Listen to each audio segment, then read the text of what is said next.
O que é a filosofia? Deleuze e Guattari, página 252. O que define o pensamento? As três grandes formas de pensamento, a arte, a ciência e a filosofia, é sempre enfrentar o caos, traçar um plano, esboçar um plano sobre o caos. Mas a filosofia quer salvar o infinito, dando-lhes consistência. Ela traça um plano de imanência, que leva até o infinito acontecimentos ou conceitos consistentes, sob a ação de personagens conceituais. A ciência, ao contrário, renuncia ao infinito para ganhar a referência.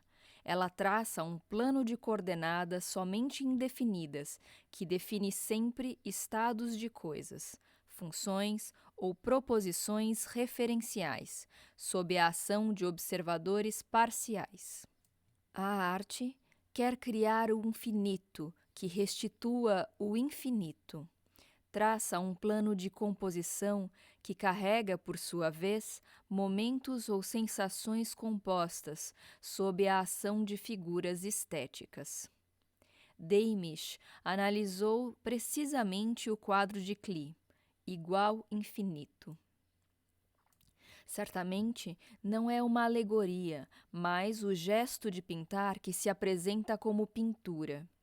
Parece-nos que as manchas castanhas que dançam na margem e atravessam a tela são a passagem infinita do caos. O formigar de pontos sobre a tela, dividida por bastonetes, é a sensação composta finita, mas se abre sobre o plano de composição que nos devolve o infinito.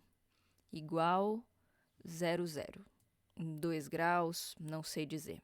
Enfim, tem um sinal de igual e dois daqueles, sabe, tipo quarta série, aquela bolinha que tem em cima. É isso.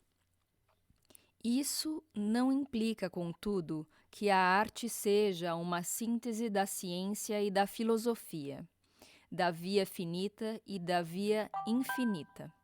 As três vias são específicas, tão diretas umas e se distinguem pela natureza do plano e aquilo que o ocupa. Pensar é pensar por conceitos, ou então por funções, ou ainda por sensações. Um desses pensamentos não é melhor que um outro, ou mais plenamente, mais completamente, mais sinteticamente pensado. As molduras da arte não são coordenadas científicas, como as sensações não são conceitos ou o inverso. As duas tentativas recentes para aproximar a arte da filosofia são a arte abstrata e a arte conceitual, mas não substituem o conceito pela sensação, criam sensações e não conceitos. A arte abstrata procura somente refinar a sensação, desmaterializá-la, estendendo um plano de composição arquitetônico em que ela se tornaria um puro ser espiritual, uma matéria radiante, pensante e pensada, não mais uma sensação do mar ou da árvore, mas uma sensação do conceito de mar ou do conceito de árvore. A arte conceitual procura uma desmaterialização oposta por generalização, instaurando um plano de composição suficientemente neutralizado, o catálogo que reúne obras não mostradas, o solo recoberto por seu próprio mapa, os espaços abandonados sem arquitetura, o plano flatbed, para que tudo tome aí um valor de sensação reprodutível até o infinito. As coisas, as imagens ou clichês, as proposições. Uma coisa, sua fotografia, na mesma escala e no mesmo lugar, sua definição tirada do dicionário. Não é certo, porém, que se atinja assim, neste último caso, a sensação nem o conceito, porque o plano de composição tende a se fazer informativo e a sensação depende da simples opinião de um espectador, ao qual cabe, eventualmente, materializar ou não, isto é, de ou não. Tanto esforço para reencontrar no infinito as percepções e afecções ordinárias e conduzir o conceito a uma doxa do corpo social ou da grande metrópole americana.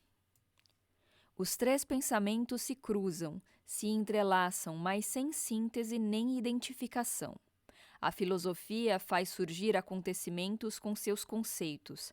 A arte ergue monumentos com suas sensações. A ciência constrói estados de coisas com suas funções. Um rico tecido de correspondências pode estabelecer-se entre os planos, mas a rede tem seus pontos culminantes, onde a sensação se torna ela própria sensação de conceito ou de função. O conceito de função ou de sensação, a função de sensação ou de conceito. E um dos elementos não aparece sem que o outro possa estar ainda por vir, ainda indeterminado ou desconhecido. Cada elemento criado sobre um plano apela a outros elementos heterogêneos, que restam por criar sobre outros planos o pensamento como heterogênese.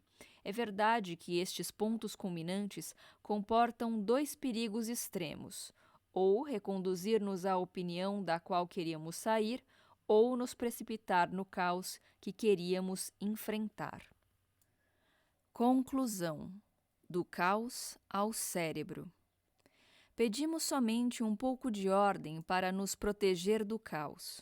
Nada é mais doloroso, mais angustiante do que um pensamento que escapa a si mesmo, ideias que fogem, que desaparecem apenas esboçadas, já corroídas pelo esquecimento ou precipitadas em outras, que também não dominamos. São variabilidades infinitas cuja desaparição e aparição coincidem. São velocidades infinitas que se confundem com a imobilidade do nada incolor e silencioso que percorrem, sem natureza nem pensamento. É o instante que não sabemos se é longo demais ou curto demais para o tempo. Recebemos chicotadas que latem como artérias. Percebemos sem cessar nossas ideias. E por isso que queremos tanto agarrarmo-nos a opiniões prontas. Pedimos somente que nossas ideias se encadeiem segundo um mínimo de regras constantes, e a associação de ideias jamais teve outro sentido: fornecer-nos regras protetoras, semelhança, contiguidade, causalidade, que nos permite colocar um pouco de ordem nas ideias, passar de uma a outra, segundo uma ordem do espaço e do tempo, impedindo nossa fantasia, o delírio, a loucura de percorrer o universo no instante, para engendrar nele cavalos alados e dragões de fogo. Mas não haveria nem um pouco de ordem nas ideias se não houvesse também nas coisas, ou estados de coisas, como um anticaos objetivo. Se o cinábrio fosse ora vermelho, ora preto, ora leve, ora pesado, minha imaginação não encontraria a ocasião para receber, no pensamento, o pesado cinábrio com a representação da cor vermelha. Nota de rodapé. Kant, Crítica da Razão pura, analítica, da síntese de reprodução na imaginação. E, enfim, para que haja acordo entre coisas e pensamento, é preciso que a sensação se reproduza como a garantia ou o testemunho de seu acordo. A sensação de pesado cada vez que tomamos o cinábrio na mão, a de vermelho cada vez que o vemos, com nossos órgãos do corpo que não percebem o presente sem lhe impor uma conformidade com o passado. É tudo isso que pedimos para formar uma opinião, como uma espécie de guarda-sol que nos protege do caos. Nossas opiniões são feitas de tudo isso. Mas a arte, a ciência e a filosofia exigem mais. Traçam planos sobre o caos. Essas três disciplinas não são como as religiões, que invocam dinastias de deuses ou a epifania de um Deus único para pintar sobre o guarda-sol um firmamento, como as figuras de uma ortodoxa de onde derivariam nossas opiniões. A filosofia, a ciência e a arte querem que rasguemos o firmamento e que mergulhemos no caos. Só o venceremos a este preço. Atravessei 3 vezes o Aqueronte como vencedor. O filósofo, o cientista, o artista parecem retornar do país dos mortos. O que o filósofo traz do caos são variações que permanecem infinitas, mas tornadas inseparáveis sobre superfícies ou em volumes absolutos que traçam um plano de imanência secante. Não mais são associações de ideias distintas, mas reencadeamentos, por zona de distinção num conceito. O cientista traz do caos variáveis, tornadas independentes por desaceleração, isto é, por eliminação de outras variabilidades quaisquer, suscetíveis de interferir de modo que as variáveis retidas entram em relações determináveis numa função. Não mais são liames de propriedades das coisas, mas coordenadas finitas sobre um plano secante de referência, que vai das probabilidades locais a uma cosmologia global. O artista traz do caos variedades que não constituem mais uma reprodução do sensível no órgão, mas erigem um ser do sensível, um ser da sensação, sobre um plano de composição anorgânica, capaz de restituir o infinito. A luta com o caos que Cézanne e Klee mostraram em ato na pintura, no coração da pintura, se encontra de uma outra maneira na ciência, na filosofia. Trata-se sempre de vencer o caos por um plano secante que o atravessa. O pintor passa por uma catástrofe, por um incêndio, e deixa sobre a tela o traço dessas passagens como do salto que o conduz do caos à composição. Nota de rodapé. Sobre Cézanne e o caos, C.F. Gasquet, em Conversation avec Cézanne, sobre Klee e o caos, C.F. A Note sur les points gris, em Théorie de l'art moderne, editora Gontier, e as análises de Henri Maudinet, Regard, Parole, Espace, de L'Angedome, páginas 151 a 150 a 151 e 183 a 185. Final da nota de rodapé.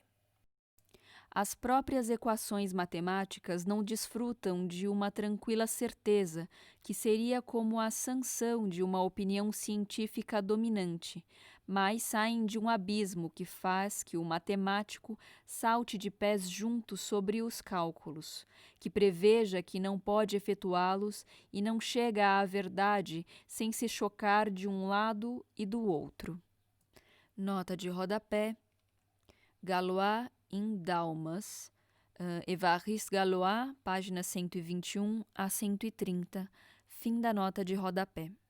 E o pensamento filosófico não reúne seus conceitos na amizade, sem ser ainda atravessado por uma fissura que os reconduz ao ódio ou os dispersa no caos coexistente, onde é preciso retomá-los, pesquisá-los, dar um salto.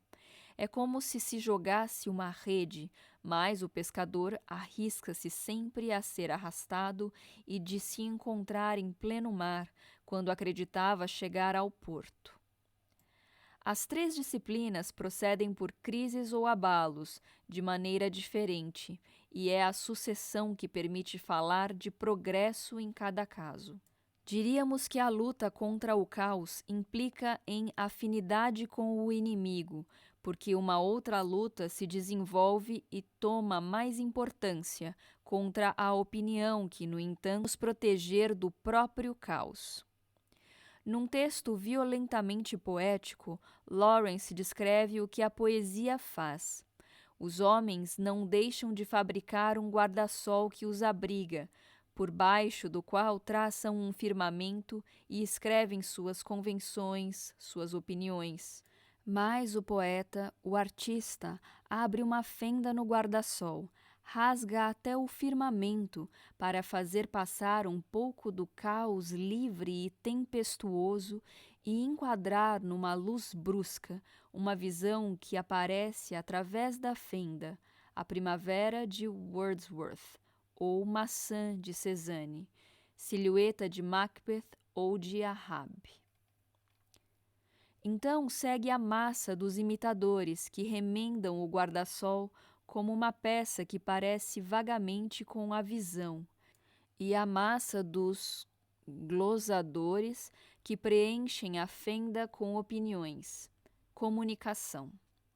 Será preciso sempre outros artistas para fazer outras fendas, operar as necessárias destruições, talvez cada vez maiores, e restituir assim a seus predecessores a incomunicável novidade que não mais se podia ver.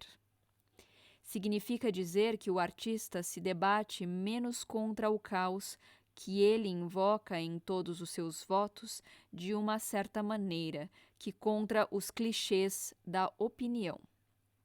Nota de rodapé, Lawrence, Les Chaos en Poésie, em Lawrence Carrier de Lerne, página 189 a 191, fim da nota de rodapé. O pintor não pinta sobre uma tela virgem, nem o escritor escreve sobre uma página branca, mas a página ou a tela estão já de tal maneira cobertas de clichês pré-existentes, pré-estabelecidos, que é preciso de início apagar, limpar, laminar, mesmo estraçalhar para fazer passar uma corrente de ar, saída do caos, que nos traga a visão. Quando Fontana corta a tela colorida com um traço de navalha, não é a cor que ele fende dessa maneira, pelo contrário, ele nos faz ver o fundo de cor pura através da fenda. A arte luta efetivamente com o caos, mas para fazer surgir nela uma visão que o ilumina por um instante, uma sensação. Mesmo as casas. É do caos que saem as casas embriagadas de Sottine, chocando-se de um lado e do outro, impedindo-se reciprocamente de nele cair, e a casa de Monet surge como uma fenda através da qual o caos se torna a visão das rosas. Mesmo o encarnado mais delicado se abre para o caos, como a carne sobre o esfolado. Nota de rodapé de Didi Huberman, na Peinture incarnée, página 120 a 123, sobre a carne e o caos. Fim da nota de rodapé. Uma obra de caos não é certamente melhor do que uma obra de opinião. A arte não é mais feita de opinião, mas, se ela se bate contra o caos, é para emprestar dele as armas que volta contra a opinião, para melhor vencê-la com armas provadas. É mesmo porque o quadro está desde o início recoberto por clichês que o pintor deve enfrentar o caos e apressar as destruições para produzir uma sensação que desafia qualquer opinião, qualquer clichê. Por quanto tempo? A arte não é o caos, mas uma composição do caos, que dá a visão ou sensação de modo que constitui um caosmos, como diz Joyce, um caos composto, não previsto nem pré-concebido. A arte transforma a variabilidade caótica em variedade caoide. Por exemplo, o flamejamento cinza, negro e verde de Eu Greco, o flamejamento de ouro de Turner ou o flamejamento vermelho de Stahl. A arte luta com o caos, mas para torná-lo sensível mesmo através do personagem mais encantador, a paisagem mais encantada, o ator. Um movimento semelhante, sinuoso e reptiliano anima talvez a ciência. Uma luta contra o caos parece pertencer-lhe por essência, quando faz entrar a variabilidade desacelerada sob constantes ou limites, quando a reconduz dessa maneira a centros de equilíbrio, quando a submete a uma seleção que só retém um pequeno número de variáveis independentes nos eixos de coordenadas, quando instaura entre essas variáveis relações cuja estado futuro pode ser determinado a partir do presente, cálculo determinista. Ou, ao contrário, quando faz intervir tantas variáveis ao mesmo tempo que o estado de coisas é apenas estatístico, cálculo de probabilidades. Pode-se falar, nesse sentido, de uma opinião propriamente científica, conquistada sobre o caos, como de uma comunicação definida, ora por informações iniciais, ora por informações de grande escala, e que vai, no mais das vezes, do elementar ao composto, seja do presente ao futuro, seja do molecular ao molar. Mas, ainda aí, a ciência não pode impedir-se de experimentar uma profunda atração pelo caos que combate. Se a desaceleração é a fina borda que nos separa do caos oceânico, a ciência se aproxima tanto quanto ela pode das vagas mais próximas, estabelecendo relações que se conservam com a aparição e a desaparição das variáveis. Cálculo diferencial.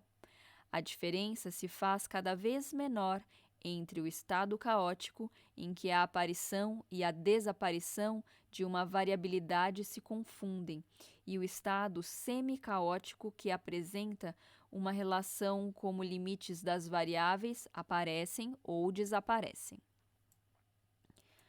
Como diz Michel Serres, a propósito de Leibniz, haveria dois infraconscientes. O mais profundo seria estruturado como um conjunto qualquer, pura multiplicidade ou possibilidade em geral, mistura aleatória de signos.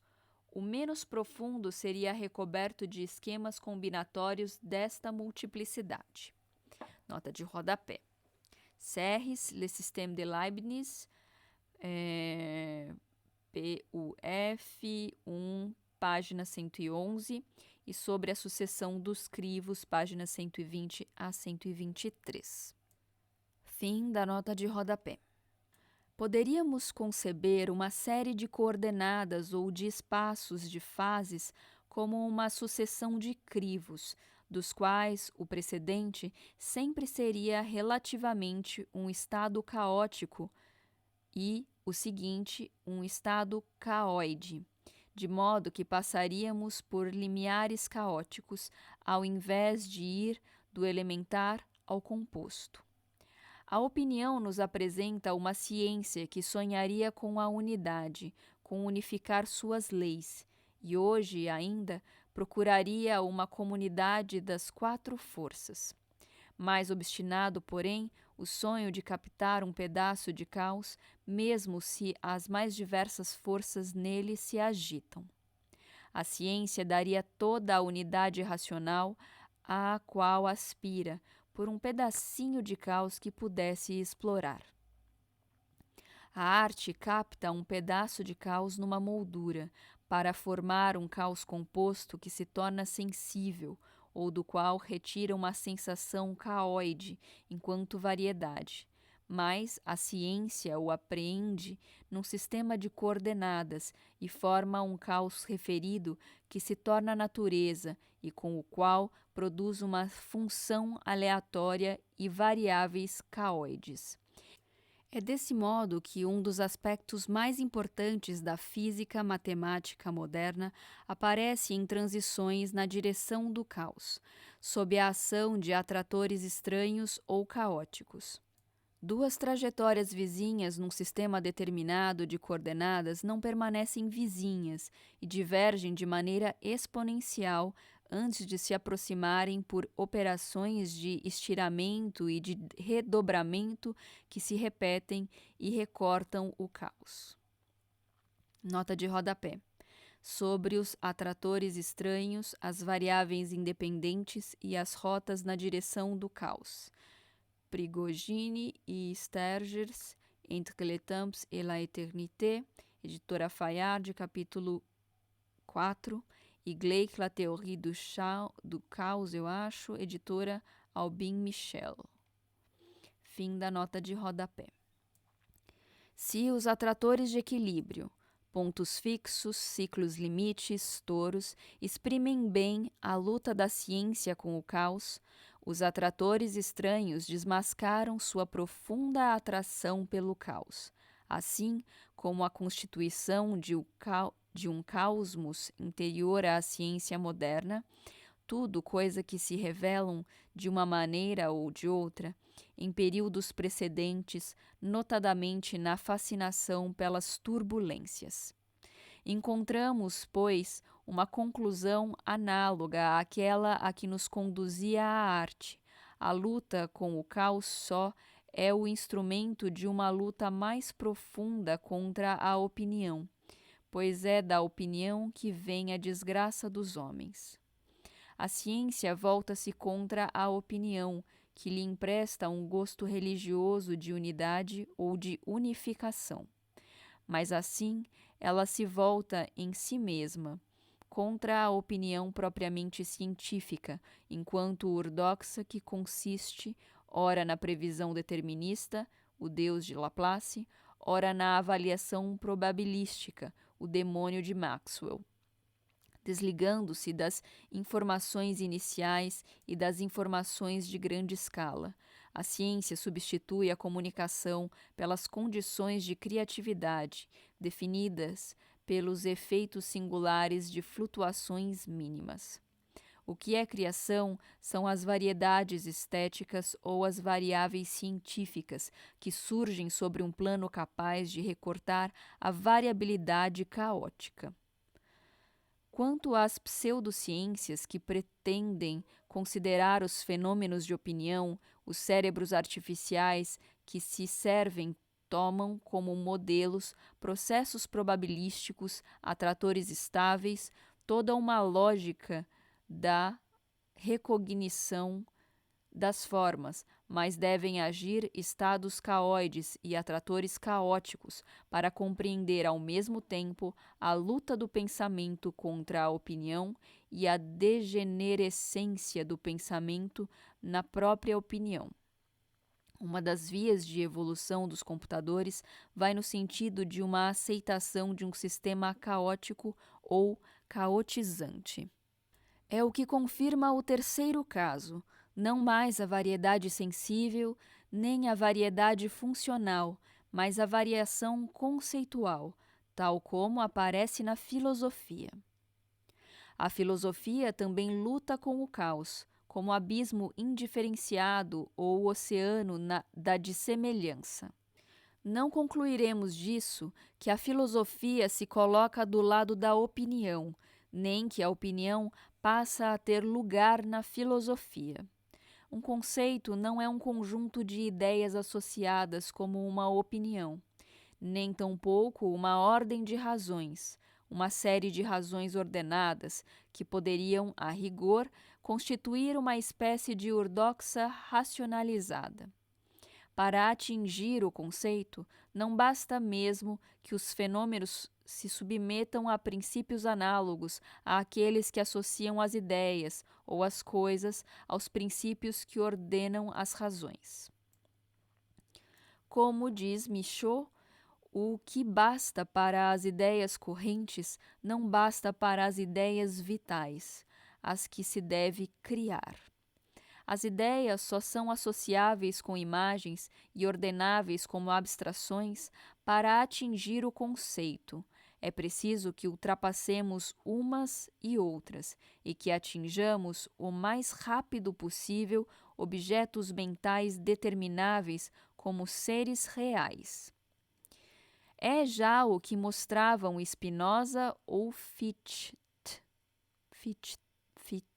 sei lá. Devemos nos servir de ficções e de abstrações, mas somente na medida necessária para aceder a um plano, onde caminharíamos de ser real em ser real e procederíamos por construção de conceitos. Nota de rodapé: Guéron ou Évolution et la structure de la doctrine de la science, chez Fichte. Editora Les Belles Lettres, 1, página 174, final da nota de rodapé. Vimos como este resultado podia ser obtido na medida em que variações se tornavam inseparáveis, segundo zonas de vizinhança ou de indiscernibilidade. Elas deixam, então, de ser associáveis, segundo os caprichos da imaginação, ou discerníveis e ordenáveis, segundo as exigências da razão, para formar verdadeiros blocos conceituais. Um conceito é um conjunto de variações inseparáveis, que se produz ou se constrói sobre um plano de imanência, na medida em que este recorta a variabilidade caótica e lhe dá consistência, realidade. Um conceito é, pois, um estado caoide por excelência. Remete a um caos tornado consistente, tornado pensamento, caosmos mental. E que seria pensar se não se comparasse sem cessar com o caos? A razão só nos oferece seu verdadeiro rosto quando ruge na sua cratera. Mesmo o cogito só é uma opinião, no máximo uma ordoxa, enquanto não se extrai dele as variações inseparáveis, que dele fazem um conceito, enquanto se renuncia a encontrar nele um guarda-sol ou um abrigo. Quando se deixa de supor uma imanência que se faria por ele mesmo, ao contrário, é preciso colocá-lo sobre um plano de imanência ao qual pertence e que o conduz ao pleno mar. Numa palavra, o caos tem 3 filhas, segundo o plano que o recorta. São as caoides: a arte, a ciência e a filosofia, como formas de pensamento ou da criação. Chama-se de caoides as realidades produzidas em planos que recortam o caos. Termino aqui, primeiro parágrafo da 266.